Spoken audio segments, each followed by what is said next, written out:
तक हमने राहुल गांधी की दोगलेबाजी के बारे में बहुत किस्से सुने हैं, उनके स्पीचेस में गड़बड़ी के बारे में बहुत किस्से सुने हैं, उनके पप्पू नेचर के बारे में बहुत से किस्से सुने हैं। पर आज हम आपको एक चीज बताते हैं जो एक्चुअल में आपको बताएगी कि राहुल गांधी कितने केयरलेस लीडर हैं। जी हाँ, ये जो बात हमारे सामने आई है इससे पता चलता है कि राहुल गांधी अपने पार्टी के अंदर कितने इन्वेस्टेड हैं और उनका मन पार्टी की चीजों में लगता है या फिर सिर्फ विदेश की यात्रा करने में लगता है। हमारे सामने आया है एक ऐसा वीडियो जिसमें साफ साफ पता चल रहा है कि बिहार इलेक्शन में राहुल गांधी का पूरा ध्यान किस तरफ था। क्या उनकी मंशा थी बिहार इलेक्शन से और क्या रीजन रहा कि कांग्रेस पार्टी ने इतना गंदा परफॉर्म किया। क्योंकि पिछली बार इनको 15 से 16 सीट्स तो आई थी, पर इस बार तो उतनी भी नहीं आई, उल्टा गिरते ही गए। एक होता है हाफ गिरना, एक तो हाफ से ज्यादा ही गिर गए।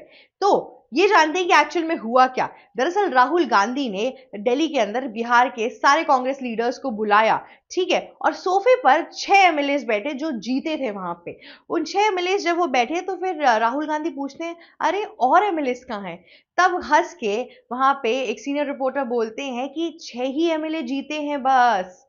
राहुल गांधी को यही नहीं पता कि कितने एमएलए जीते हैं, कहाँ गुम हो रहे हैं। और पता भी कैसा होगा, जब इलेक्शन हो रहा था तब कभी कोलंबिया घूम रहे थे, कभी साउथ अमेरिका जा रहे थे, अलग अलग जगहों पे इनकी क्या कहते हैं फॉरेन विजिट हो रही थी। यही सब तो बिहार की जनता ने भाप लिया कि अगर एक लीडर ढंग से हमारे सेवा और हमारे हित के लिए खड़ा भी नहीं हो पा रहा है, उसका बस एक दिमाग में निशाना है कि कैसे वोटर चोरी यात्रा को आगे बढ़ाया जाए, उसका पीआर आगे लाया जाए ताकि लोकसभा इलेक्शन में उनकी हेल्प हो सके। तो वो बिहार के अंदर क्या इन्वेस्ट करेगा।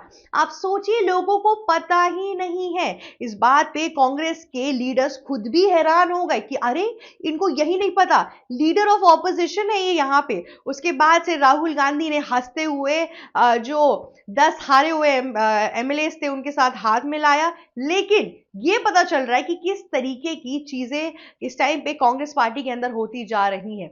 एक तरफ हम देखते हैं कि मल्लिकार्जुन खड़गे जो प्रेसिडेंट है वो कोई डिसीजन नहीं ले पाते हैं, वो कहते हैं कि हमें हाई कमांड से ऑर्डर चाहिए। इनका हाई कमांड का सिस्टम, आधे टाइम ये अलग अलग जगहों पे जाते हैं और जो दो इनकी हाई कमांड और हैं गांधी परिवार में, सोनिया गांधी और प्रियंका गांधी वाड्रा, ये अलग अलग और जगहों पे जाते हैं। अभी खैर ये दोनों लोग बिजी हैं कि कैसे इनके दामाद और प्रियंका गांधी के पति वाड्रा साहब को मनी लॉन्ड्रिंग केस से बचा लिया जाए। अभी इनकी रिसेंटली फोटो वायरल हुई थी कि बुर्ज खलीफा के नीचे आराम से माँ बेटी घूम रहे थे और वाड्रा साहब भी थे साथ में। और तो और आपको एक नया बात बताऊं, इन सब लोगों के साथ कोई सिक्योरिटी नहीं थी। इनफैक्ट राहुल गांधी के साथ भी जब वो ऐसे फॉरेन विजिट पे जाते हैं, सच कोई सिक्योरिटी लेके नहीं जाते हैं। पर जब ये लोग इंडिया के अंदर होते हैं, इनको बहुत सिक्योरिटी की जरूरत होती है। इनको जो प्राइम मिनिस्टर को सिक्योरिटी मिलती है वही सिमिलर सिक्योरिटी चाहिए। अरे लीडर ऑफ ऑपोजिशन हो आप, आपको गरिमा का तो मान है नहीं, आपको यही नहीं पता कि आपके पार्टी में कौन कौन जीता, कौन कौन क्या हुआ, तो आप कैसी बातें कर रहे हैं। इस तरीके का जो प्रावधान राहुल गांधी की तरफ से आता है, यही एक रीजन है कि लोग उन्हें प्राइम मिनिस्टर कैंडिडेट क्यों नहीं देख पाते हैं। एक तरफ नरेंद्र मोदी हैं, होली हो, दिवाली हो, किसी तबीयत खराब हो या कुछ भी हो, उनके टूर्स, उनकी चीजें, हर चीज लाइंड अप रहती है। दिवाली पे जहां अलग अलग चीजें हो रही थी, जहां गांधी परिवार के राजीव गांधी आईएनएस को अपने वेकेशन के लिए यूज करते थे, वहां पे नरेंद्र मोदी आईएनएस विक्रम में जाके वहां पे नेवी ऑफिसर्स के साथ दिवाली टाइम स्पेंड करते हैं। ये सब कुछ जो इस टाइम पर ये जो डिफरेंस है वो साफ साफ क्लियर होता जा रहा है। ऐसा पहली बार नहीं हुआ है कि राहुल गांधी ऐसा कुछ करके गुजरे हैं कि जिससे पार्टी को शर्मनाक हार का सामना करना पड़ रहा है। ऐसा बहुत बारी अपने स्टेटमेंट्स में चीजों में हुआ है। जब राहुल गांधी बिहार इलेक्शन में लड़ रहे थे उस टाइम पर उन्होंने सीधे सीधे पता है क्या बोल दिया, कहते हैं उन्होंने छठी मैया का अपमान कर दिया। अब कांग्रेस पार्टी के लीडर सोच रहे हैं अरे छठ तो सबसे बड़ा फेस्टिवल है बिहार के अंदर और आप छठ के ही खिलाफ बोल रहे हैं। ये इन सब चीजों की और इन सब गलतियों की वजह से भी एक रीजन था कि कांग्रेस पार्टी अपना वर्चस्व क्यों नहीं बना पाई, उस तरीके से स्टैंड आउट क्यों नहीं कर पाई बिहार इलेक्शन के अंदर। इतना ही नहीं, राहुल गांधी ने अभी भी और भी तरीकों से बताया है कि क्यों वो इस टाइम पर इस तरीके से सामने आ रहे हैं। अभी रिसेंटली जब संविधान दिवस था, उस टाइम पर भी सब लोग जब कॉन्स्टिट्यूशन पढ़ रहे थे, तब राहुल गांधी वंदे मातरम भी गाते हुए नहीं सुनाई दिए, ना ही उन्होंने एंड में सल्यूट किया, जिसकी वीडियो काफी वायरल हुई थी।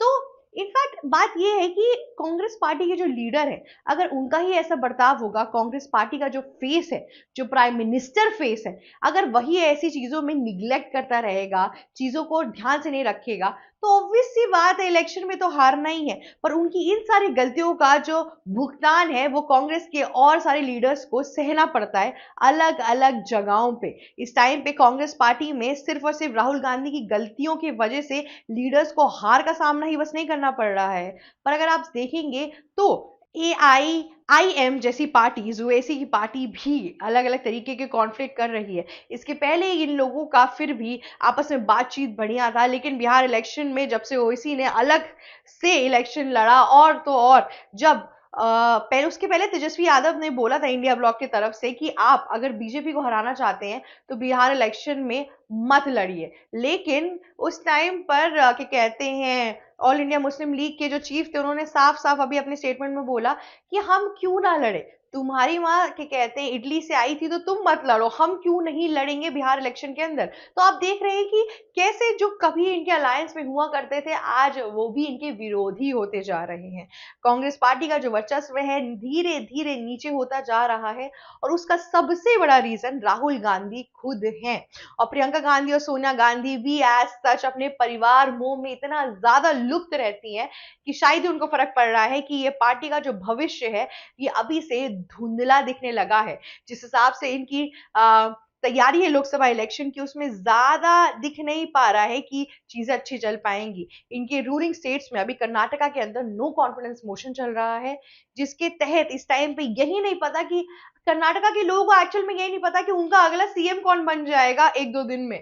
तो ये सब जो इश्यूज है इस पे कोई बात नहीं की जा रही है अभी तक, ये लॉन्ग स्टैंडिंग इश्यूज हैं। इन सब चीजों के वजह से कर्नाटका का संचालन रुक रहा है, लोगों के अंदर क्वेश्चन मार्क्स आ रहे हैं कि अब क्या होगा, कैसे होगा। और तो और इस चीज को एड्रेस करने की जगह पे सोनिया गांधी, प्रियंका गांधी वाड्रा और वाड्रा साहब तीनों दुबई में इस टाइम पर आराम से दिख रहे हैं।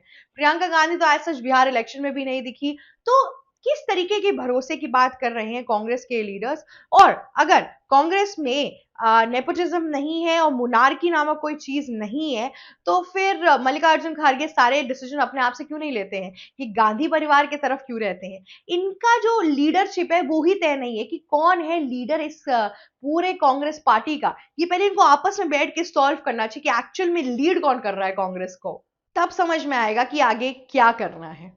जी हाँ, अभी खैर फिलहाल राहुल गांधी की गलतियों की वजह से बिहार तो चला गया, पर अब देखते हैं कि टीएमसी कितना अच्छा परफॉर्म करती है वेस्ट बंगाल के इलेक्शन के अंदर। हालांकि राहुल गांधी ने अभी तक अपनी तैयारी वेस्ट बंगाल में शुरू नहीं की है, पर इस टाइम पे तो ममता का भी दबदबा नीचे जाता हुआ दिख रहा है। तो कांग्रेस पार्टी किस तरीके से और क्या कर लेगी वहां पे, ये देखना बहुत इंपॉर्टेंट है। फिलहाल तो अभी तो कांग्रेस पार्टी के एक पार्टी अध्यक्ष का एक ट्वीट भी आया था, जहां पे वीडियो के अंदर वो बोल रहे थे कि अगर कांग्रेस पार्टी इस बार वेस्ट बंगाल में जीतती है तो बाबरी मस्जिद हॉस्पिटल बनाएंगी और राम मंदिर हॉस्पिटल बनाएंगी। इंडिया में ऑलरेडी बहुत ढेर सारे हॉस्पिटल हैं, आप मंदिर और मस्जिद के विवाद पर लाकर एक तरीके की टेंशन मत क्रिएट करिए या विभाजन नहीं लाइए। कैसे स्टेटमेंट्स हैं ये। आप नॉर्मली बोल सकते थे कि हम ये हॉस्पिटल बना रहे हैं, ये स्कूल बना रहे हैं, क्या सरकार ने स्कूल और हॉस्पिटल्स की कमी रखी। पर राम मंदिर बन गया तो उसके ऊपर इतने सवाल तब से पूछे जा रहे हैं, किए जा रहे हैं, किस लिए किए जा रहे हैं। इंडिया में कितने ढेर सारे मस्जिद, इंडिया में कितने ढेर सारे चर्चेस बनते हैं, तब कोई सवाल नहीं उठता है। लेकिन अगर हिंदुत्व ने अपने राम जी की जन्मभूमि को, जो उनका हक है, हर पौराणिक कथाओं में प्रूवन है, लीगली पूरा केस उन्होंने जीता है, अगर उस चीज को क्लेम करके वहां पे अपना मंदिर बनाया तो क्या इशू हो गई। ये एक सवाल इस टाइम पे हमारे सामने आता है। लेकिन इन सब के जवाब में कांग्रेस पार्टी ढीली पड़ती जा रही है कि उसे क्या बोलना है और क्या नहीं बोलना है। हालांकि ऐसी गलतियां चलती रहेंगी कांग्रेस पार्टी की तरफ से। आज के लिए बस इतना ही। आशा करती हूँ आपको मेरी वीडियो अच्छी लगी हो। अगर आपको वीडियो अच्छी लगी तो प्लीज लाइक, शेयर, सब्सक्राइब और कमेंट करना मत भूलिएगा। जाते जाते बेल आइकन भी हिट कर दीजिएगा। ABC Hindi news. आज ही जुड़िए हर खबर के साथ।